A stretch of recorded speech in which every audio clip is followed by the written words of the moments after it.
The first emanation, the first utterance, the font of energy through which Ian Soph emanates into the universe.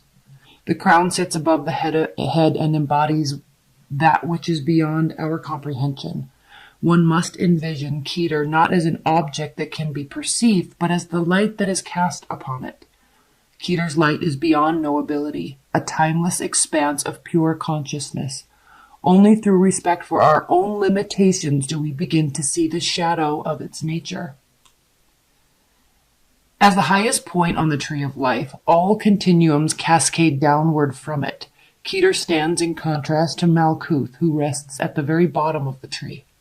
The span that lies between them measures the complete distance from the most spiritual to the most physical aspect of our existence.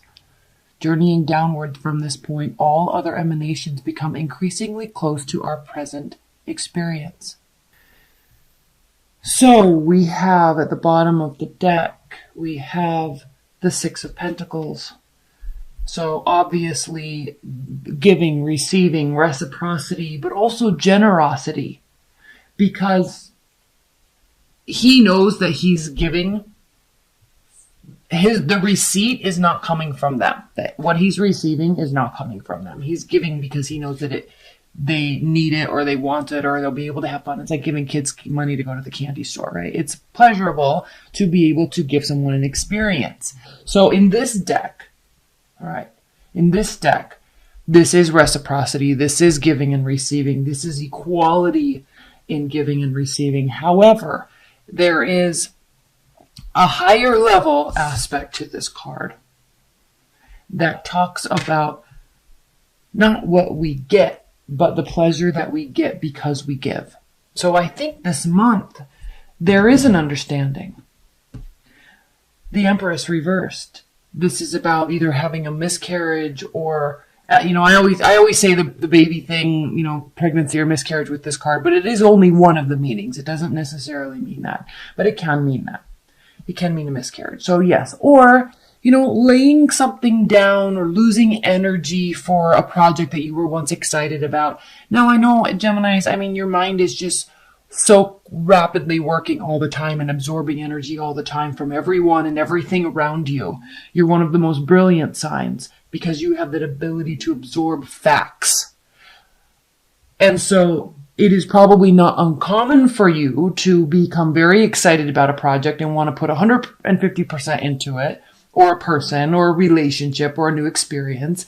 And then something else comes along, and I'm not saying you just leave that behind, but the newness wears off, kind of like the newness wears off with an Aries. They're always excited to go to something new. But you take that's why this is an Earth card, because you take what is whole about what this was, what you learned from it, what the experience was. It's not that maybe let's just say, for example, you were going to start a company. Okay, so you went through this process and then you kind of lost the passion about it and you didn't really want to do it anymore, but you took with you a wealth of knowledge about what to do, how you did it, what you learned, who you met along the way. So even though that something might be fizzling out, there's still a wealth of knowledge and a higher level understanding of what the true purpose what it was for you. All right. Defenses might be up a little bit, and because of that, you might not be feeling very social. Very likely, you could be dealing with the fire sign. Don't have to be. Could be dealing with the water sign, but we also have fire and water here. So let's look at this as a whole, because we have options. We have fogginess. We have some smoke and mirrors here. We have the looking upwards or waiting for a sign or a symbol to direct you into a project or a person. You're looking for direction. Now, what's very interesting here, I'm coming back up here. Don't worry, I'm coming back up here. But what's interesting is you have the card of Pisces, and then you also have the King of Cups, which is Scorpio, but also can be Pisces and Cancer. So it's very interesting because if you are dealing with the water sign, there's confusion. You're looking for a sign or a symbol to direct you in what to do. Now, again, you're looking at this from a higher level. This isn't moment by moment. This isn't emotions based, right? This is not situational. This is broad spectrum viewing. What do I do here? What do I do with this person? They may be deciding that about you as well. But the message here is pause. Wait. They might be waiting. This also can be the card of Pisces here, the High Priestess. Doesn't have to be, but it can be. So this is talking about higher level understanding. All right, looking at things from a vantage point. And just because you understand something, just because you see the details, you don't necessarily have to share those. That's why this card can be talking about secrets and keeping things within. Like, she knows, but she's keeping it to herself. Now, what's fascinating is we have the Queen of Wands here, and then we have the Eight of Wands. So there's a lot of communication, swift, motivated, or goal-oriented communication. All right. This could be you taking on this energy. This could be someone else in your realm taking on this energy. But this has to do with, she is very decisive. The Queen of Wands is very decisive. The Eight of Wands is swift movement, swift communication, short distance travel, making plans, talking about plans. So it could be talking about, what you're doing over the holidays. But this is more action oriented. And it's coming from a place, Geminis, that is something that feels very familiar to you. Whether you know it or not, there's a familiarity to you in this month in terms of why you're doing something, why you're making that decision, why you're waiting. Okay. And there's a dichotomy here. Action, pause. Okay.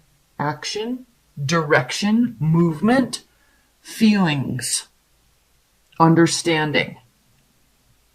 So I don't know if this is you or them or the whole situation combined that flip-flops a little bit. Interesting month, Geminis. We have the Star, we have Temperance, and we have Strength. So major call to action for you because it starts with a major arcana and it ends with 3 major arcanas. So major call to action to you to maintain your composure and your confidence and your willingness to see or accept or hear the other side.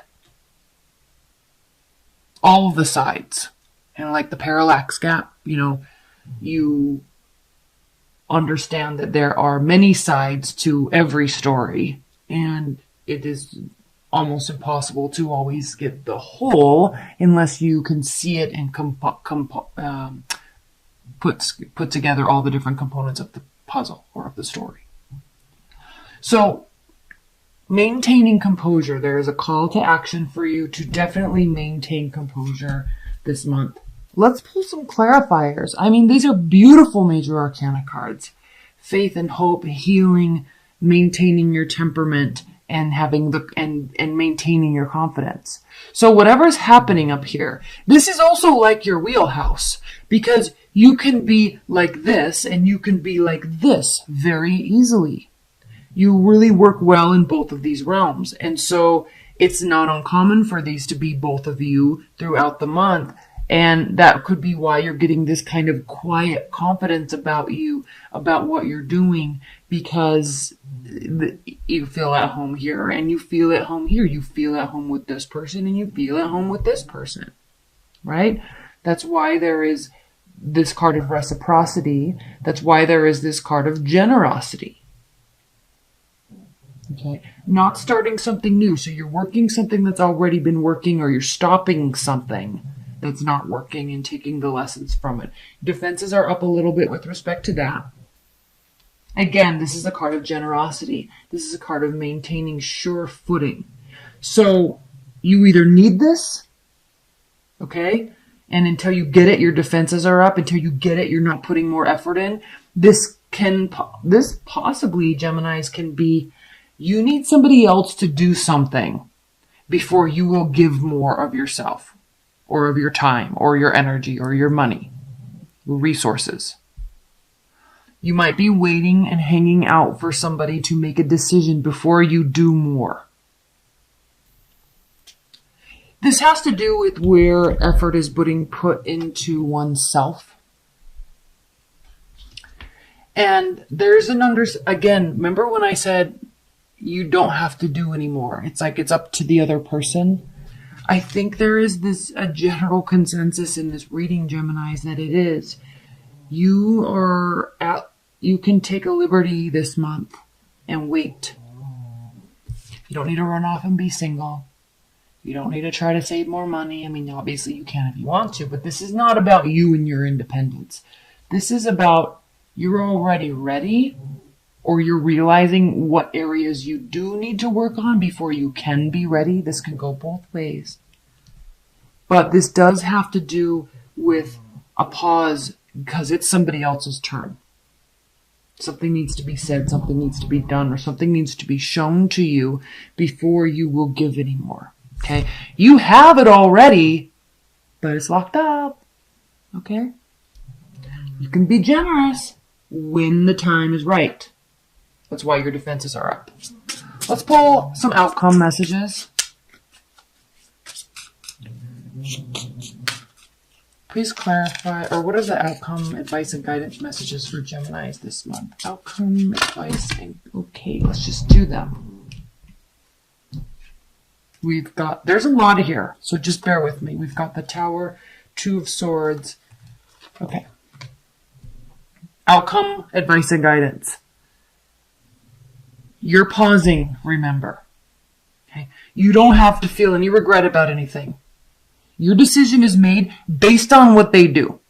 If they do this, I'm doing this. If they do this, I'm doing this. I'm fine either way. I'm fine either way with the Nine of Pentacles. I'm fine either way with the High Priestess.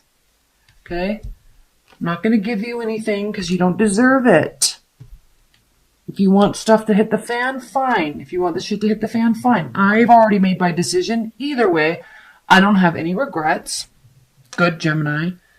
Your card. Okay, this can be love related, but you're ready when they are. You've thought about this head or heart decision.